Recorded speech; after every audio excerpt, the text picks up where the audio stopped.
Greetings, welcome to the RC Wallet Vacuum channel. Today's video is the first of a multi-part series chronicling the assembly of this Kraken Vekta 5 LSE kit. It's going to have a Taylor 50cc K-Suite engine in it. The Wallet Vacuum had to go into turbo mode to get the parts for this, I can tell you. But I'm not going to bore you by showing every step of the build, but instead I'm going to go through and build sections as related to the manual, and then review any issues I had with the kit from Kraken, and then I got to highlight some of the changes I needed to be done to accommodate the upgrades that I included with the initial build. Like I put a Taylor RC Max front differential on there, and some other parts to deal with the extra horsepower, and a different transmission in there.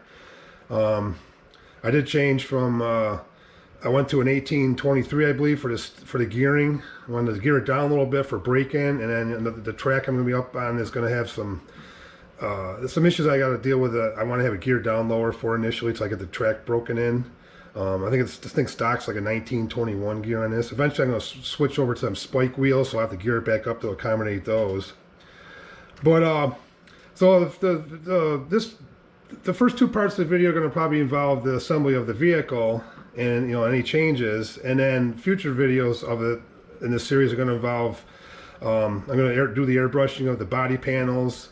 The roof I'm going to fabricate a diamond plate aluminum roof, kind of give it a little turtle effect when it rolls over to protect it, and it'll probably look pretty cool with diamond plate up on there. And then I'm going to do some carbon fiber fabrication of some mud splash shields on the chassis. And so I'm going to go through and show the process of doing the carbon fiber. So other than that, if you're interested in this kind of stuff and you want to see more of it, feel free to subscribe and stay tuned. Enjoy. Greetings and thanks for watching. Today's project is going to involve putting this brand new Taylor 50cc K-Suite engine that I am not looking forward to getting dirty. It's going to be going into a Vekta 5 LSE. I don't know if it's a 0.5 or a 5. I don't know who Levi Shirley is, but he must be a pretty kick-ass driver to have his own RC car. So as you can see, there's a lot of parts. A little bit of work ahead of me. Today's project is going to start with bag A, oddly enough. It will be front and rear differentials, and the front differential, due to the increased horsepower, is going to go into this RC Max billet front differential.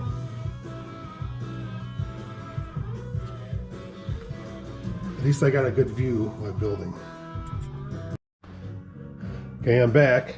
I didn't bother to show the full assembly because I figure if you're taking the time out to build a kit, you probably know how to put stuff together. Plus, Vekta does a really good job of showing putting the directions together, show how this is built. Which this video is more of a review of this kit than it is the actual assembly video. But I did want to stop to take a closer look at the Taylor RC front differential. The quality on that's pretty impressive. Seams on that very closely aligned. I mean, there's no gaps. Comes with a front bearing already installed.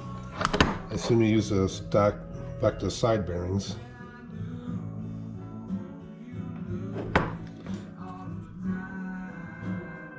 We'll put this together. Last, we have bag A completed with the RC Max front differential housing. It's a beautiful piece of machining on that. You're going to tap it, you're going to assemble it, just put the two halves together and just lightly tap it with a plastic hammer, and it drops right together, seals up nice. The thing I really had to deviate from the stock setup was on the fact that that's aluminum, not plastic. I did have to use Loctite. They don't show Loctite in the manual, but that's kind of a no-brainer. The 500K fluid was a kind of a bitch to work with. I never worked with that before. I always do 30K. It's the highest I normally use and stuff, the Losies. But heat it up with a heat gun, and kind of has the consistency of molten glass, just not as hot. So like I said, this is just a review of Kraken kit. And so far, it's been really well. I've never dealt with Kraken before, but it's a really well done kit. Everything's structured well. Bags come out. You got the main bags and there's sub-assemblies and the other inside those bags, categorized in a very logic fashion. So far looks good. So next step's going to be bag B. It looks like a lot of parts in there. So it'll keep me busy. But this is a bag A of the assembly.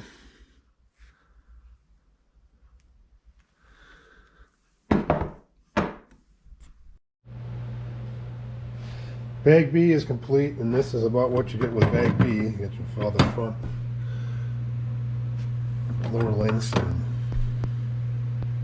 A-arms, and dog bones, and CV joints. I did end up using a hydraulic press to put the ball joints together, but probably do it in a vise and a socket. Next is bag C. It looks like a bunch more ball joints. Back to the press. Well, bag C is now complete, and bag C will actually give you the ties the whole front clip together. Steering system comes in. Yeah, that's pretty much the plan with that. Definitely looking pretty beefy.